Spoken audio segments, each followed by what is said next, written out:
Hello and welcome along to another episode of this FM20 story from Dorking Wanderers with me, Daniel. It's season 17, episode 5, and today our luck really isn't in. It's the fourth round of the FA Cup, the trophy we'd love to win the most, and we've drawn third place Manchester United away from home. Just what the doctor ordered. We've then got transfer deadline day to come, and in the first match off camera is Arsenal away, who are currently in fourth. They're pulling away, they're 6 points clear in that race for fourth place. And it's becoming a very tough season for us. We've got transfer news already in the window, plenty more to come, probably more on the outs than the ins, and a slight tactical change as well. So if you're looking forward to all of that, please do chuck a thumbs up on the video. Subscribe down below for daily FM20 content, including a brand new series which will start tomorrow at 4:30. I'd love it if you could check it out. It's a little bit niche, something different from a slightly different country, but it's a series that will feature familiar names and an interesting rise to glory. So I really hope you'll come and check that out. We've got Macclesfield tomorrow at 1 PM as well. But today is all about Dorking Wanderers and possibly the toughest test we could have asked for. Graham Potter's still going strong at United and he's going to put a tough test in for us. But let's firstly have a look at the transfer news this window. So there is potentially some news of outs. We've rejected offers for Afonso. Barcelona keep coming in. We've got one young goalkeeper potentially leaving. And we've had an offer somehow of 45 million for Peter McLaughlin. So if he accepts that and goes to Birmingham, that is an incredible deal. He joined us for £74,000, has made nearly 300 appearances for us across 3 divisions, and is potentially now going for 45 million. That's got a sell-on clause as well. Absolutely incredible. So I hope that deal gets done. The news so far this window, of course, just Marcos Paulo joining from Dortmund, and it has not gone well. He's played 6 appearances, 5 starts in the league and 1 FA Cup substitute appearance, and he has no goals, no assists, and barely any shots on target. It has not been a positive start. So we're already warning him about his fitness, and we just can't get the team scoring. If we have a look at the schedule, you can see since the last episode, we've not done too bad, and defensively, we've been so much better than previous years. It really has made a difference having the wing-back and having Mitchell Baker. So if we look since the last one, we drew 0-0 at Brentford away from home, 1-1 at home to Newcastle, Ewan Davey saved the day, 2-2 away at the same club, Lima and Stokic giving us the lead twice, but we threw them away on the break, and a 1-1 draw at home to Arsenal with Ari Ensink getting the goal. A 3-0 win at home to Morecambe in the FA Cup, a Davy brace and Gleadle as we comfortably beat the 9-man side, and a 3-2 win at Southampton with Stokic, Morale and Balters getting the goals. A defeat followed at home to Manchester United, but it is closer than it has been in previous years, and we'll be hoping we can do better than that tonight. As we then drew 1-1 away at Leicester, a 94th minute penalty conceded by Kieran Pollock, who we'd brought back in at right back. That ended his spell in the team. And a 1-0 win at home to Birmingham last time, but it relied on a wonder strike from Ensink. So even though we've adapted our tactic, tried to be more creative, we're still not getting chances to the front man and we're still not converting them. So if we go and have a look at that tactic, I'm going to make one slight tweak today with Stokic going back to the playmaker. But generally speaking, this is as close to identical to our Barcelona tactic as we can be, with the only exception that we're positive rather than attacking. But we did that a lot with Barca against the top teams. So we've gone for the wing-backs on defence still. We've managed to get an advanced playmaker in. He's sitting a little deeper, which has worked for him. The wingers are on the same duties. The tactical instructions are identical. We're now playing out of defence and working the ball into the box. All of the rest is still the same. In transition, we're trying to move quickly, distributing via the defence. And the defensive line is high, not quite as high as Barca's, but still very attacking with the defensive width going wider as well. So I feel that we're doing everything we can, and I'm not quite sure why it's not paying off. It will take a little time, but the familiarity's good, and to be honest, I don't see why we're not performing yet.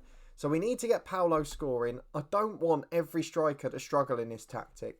At Barca we had Mastonov, he was scoring bucketfuls. At Chelsea we had 2 30-goal-a-season strikers in Zenet Gross and Will Miller, and they only played half a season each. So I don't quite know why it's not working here, but we are underdogs as you'd expect. United have won 5 in the bounce. We're missing our backup keeper who's away with Brazil under-23s. But aside from that, we've got our first 11 available, and of course the cup goalkeeper the only thing missing. So it's Gabriel Afonso in goal, Correa and Mazzino the fullbacks with Baker and Semedo at centre-half, Balters and Morale in midfield, Lima, Stokic and Ensink the attacking three, and Marcos Paulo up front, searching desperately for that first goal. We will be looking to sell on the likes of Coppens or Davey. We can't have all three of them here on big money.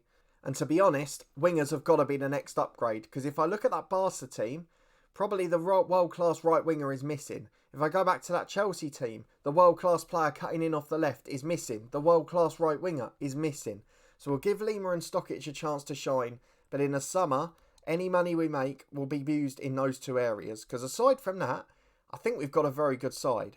So let's get into the game against United today. A really tough tie in the fourth round of the Cup. It's the late kickoff on TV. And I'm sure we're going to take our chance to shine. Manchester United v Dorking. What do you think the result will be? 4-3-3 for United, familiar names across the board. Segovia at right back, we tried to sign once in the past, couldn't afford him. In midfield, Delamar's a player that scored against us before. Jones up front, Celadon off the left. They've got a backup keeper in, I think. But he's pretty good, isn't he? A breakthrough prospect, but already an England under-21 star and a very good goalkeeper. So aside from that, they're pretty much first team. And this is going to be a really difficult test. So we'll encourage the lads, we'll go and get into it. And we've just got to hope for magic. The magic of the FA Cup needs to be alive today.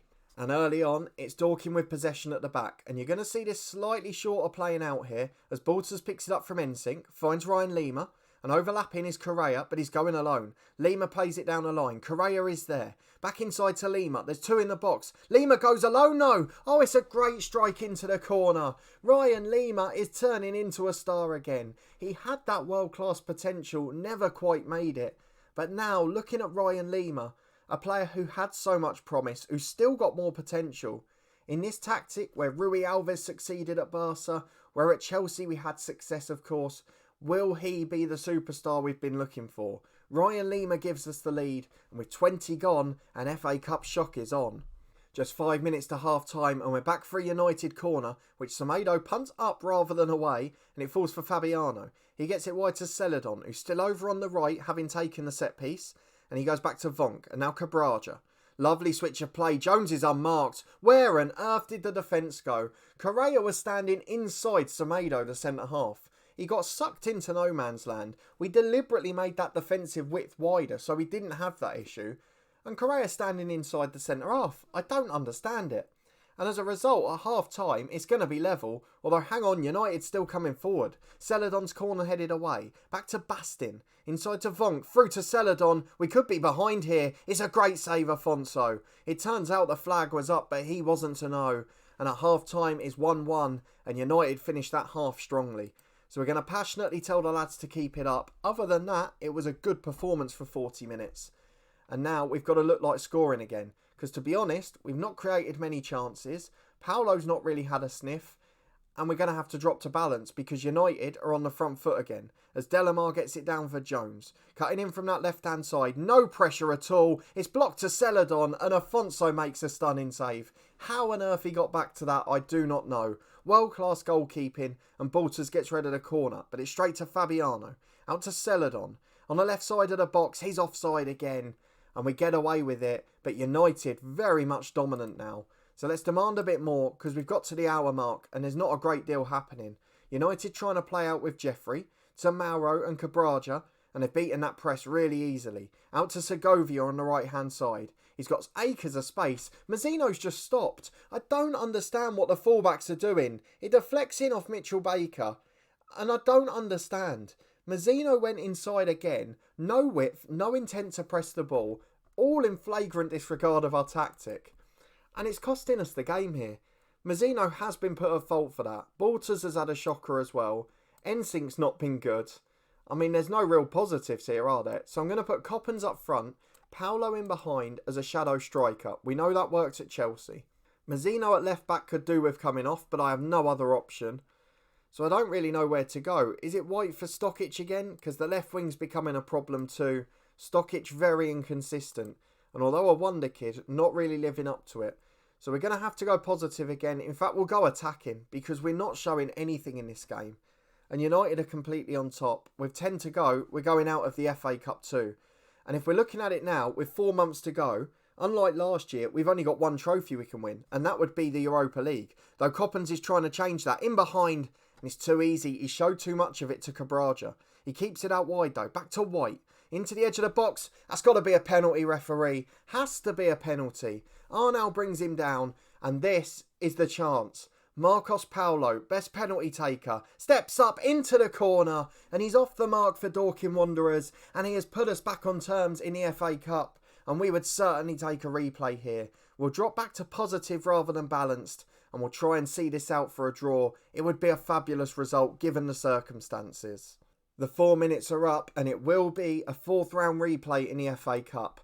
Most importantly though, Marcos Paulo is off the mark. And that, although it's a penalty, it was a scrappy goal and it was a poor performance, will be a massive moment for this club, I feel. Has the potential to be a goal-a-game striker. We just need to eke it out of him, and that confidence builder will certainly be a big moment for him. So we're going to deal with the press conference off camera because there's a lot of work to do now. 5 days to go in the transfer window, and we've got some big players to sell. So let's skip ahead to deadline day, and we'll be back with all the news as it happens. Well, we've not even made it to deadline day, and this is possibly the best bit of business we've ever done. Up there with Glover for 10 million, who wasn't going to make a first team appearance. Peter McLaughlin is going to Birmingham City. £45 million, 30 up front, 15 in instalments, but guaranteed instalments, and 20% sell-on clause as well. For a man we signed for 74,000, who helped us to 2 promotions, who captained the side in the Premier League, but now is really falling down the pecking order. At 26 years of age, that's incredible. So 45 million for him. I'm going to go and talk to him because he's brilliant. He's been a fantastic servant. He's welcome at any time and he'd love to come back one day. Great to hear, and we wish Peter McLaughlin the best in every game except the one against us. And we've also got a treat in the 5th round draw for the FA Cup because we've got to try and see who we get if we get past United in the replay. So there's an all-championship replay there. They will face Manchester City, Southampton, Liverpool, Norwich versus Stoke, Everton, we'd like to avoid that. And of course, that's the one we get. Everton away, 7th in the Premier League. If we're going to win the FA Cup this year, it's going to be a spectacularly hard run. A brilliant start for us. We got Morecambe in the first one. But since then, United, and if we beat them, then Everton. So not the best draw in the FA Cup, but let's skip ahead to deadline day. Here we go then, it's transfer deadline day. Probably not a great deal coming into the club, but potentially some offers going out. I can see Jeff Coppens is wanted again. I can see Carl Boyce is wanted. And there's a few others down there as well. The likes of Davey, Zach Council, Oliver Petit, the backup keeper. Could be some movement today. But the first move of the day is a much smaller one. 17-year-old goalkeeper Campbell leaving for 160,000 with potentially another 140 to come. 50% sell-on clause. He's only got 1.5 star potential. He's never going to make it.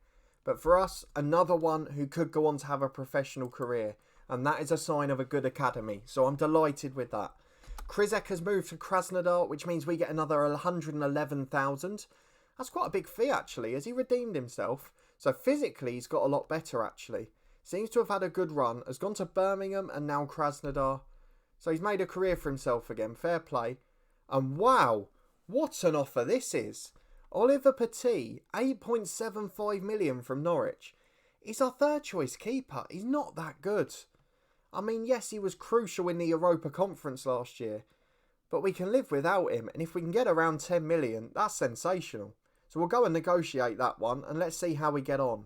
Well, I'm even more impressed now. We've just negotiated that to 13 million and chucked in a 20% sell-on clause. And there's no argument at all. I have no idea how we've got away with that. What a bonus bit of money that is for the club. And between those two deals for him and McLaughlin, that signs us a £60 million player in the summer. That's incredible. And the news might get better because Carl Boyce is unhappy. Ideally, I don't want to lose him. He's a good player, but he is unhappy at the club and he's only got 18 months on his contract. So if he doesn't sign, he will leave. But we are going to try and negotiate it up to double the amount. So 40 million up front, 7.5 instalments, 10 million from league appearances, and then again a 20% sell-on. And they've negotiated that. I've got to be honest, I don't feel as confident this one's going to get there. So let's just try and do it the other way round so we get more guaranteed money. We'll put that sale clause in and make sure it's kept in and see what they go for.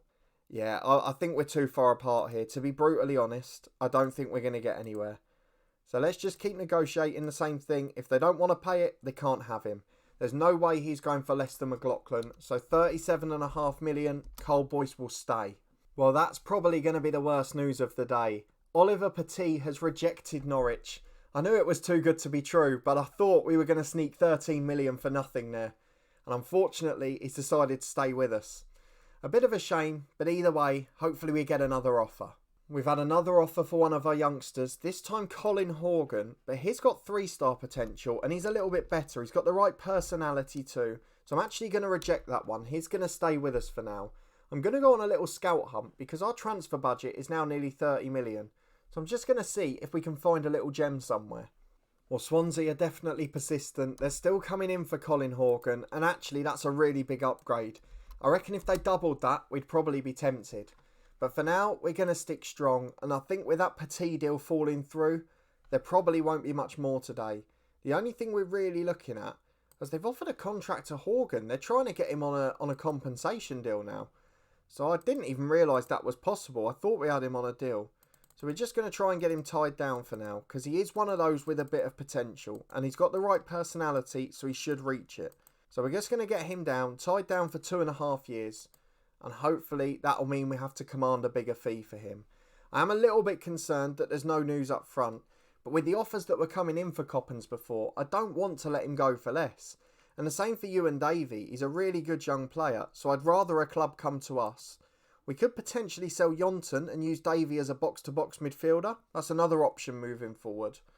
If we have a look at Yonton, he is getting older. He's not quite so good, but he's got that bit of bite in the middle, which not many have. He's experienced in the Premier League and he can play the holding role. So that's going to be another decision for the summer. Colin Horgan has signed a deal to stay with us, so no going to Swansea for free or for very minimal compensation. He will be with us. But with half an hour to go, I think that's job done. I just want to see who that big signing was for City. It said Consalves was the biggest signing of the window, but I can't see him on that list there. Where are Manchester City? There they are. From Celtic for 33.5 million. See, he's not anywhere near as good as the likes of Coppens and Paolo on paper. So I don't understand why it's going as badly as it is. I want to have a look at the two biggest deals of the window. Lucic has gone over to Milan. He is a very good player. And Ademir has gone to Barcelona. Not worth 80 million, I wouldn't say. So some interesting deals there. They've signed a goalkeeper as well, Barca, really regenerating their squad. But overall, we've got a very good squad, and we just need to get those strikers scoring. If we can get used to that tactic and playing well, we'll be alright. We've still got the 14th highest wage bill in the league. It's incredible to think we're up in the top 5 every season. We really are doing a good job there. And the transfer window roundup, we've made the biggest deal. We've made the biggest signing and the biggest sale of the window. Marcos Paulo signed for 71 million. We desperately need that FA Cup goal to be built on. And then Peter McLaughlin to Birmingham for 45 million. What an incredible deal that is. A brilliant servant, 269 appearances. But we would happily sell him for that price any day. Looks like Birmingham have gone big elsewhere in the window. They've spent nearly 90 million in total. So it's going to be an interesting second half to the season. We're going to leave it a little while. We'll be back for Manchester City and the second knockout round of the Europa League. A massive spell of 4 games there as we've got the double header in Europe and Chelsea and Manchester City in Premier League action. So we will be back for the second leg and the City game. But if you did enjoy this one, a big FA Cup performance, a first goal for a new star striker, and a big sale on transfer deadline day, please do chuck a thumbs up on the video. Subscribe down below for daily FM20 content, including a brand new series tomorrow at 4:30. In the meantime, there's Macclesfield Town at lunchtime in the usual weekend slot. And of course, we'll be live streaming every week still, so please do come and pop along if you're able to. Finally, please do check out the podcast channel in the eye above. We're just kicking off our pre-season predictions for the EFL, and we've got loads of content coming over the next couple of weeks. And thank you so much for helping us grow quickly over the summer. We really are enjoying it, and things are going really well over there. So thank you for checking it out, and if you're a football fan that hasn't yet, please do give it a try. But thank you as always for your brilliant support. I really do appreciate it. Let me know down in the comments what you thought of the McLaughlin sale. I think it's the best deal we've ever made, but let me know if you disagree. And hopefully I'll see you next time for massive domestic and European action. as we try to continue our fight for the top 4 and European glory for the second year in a row.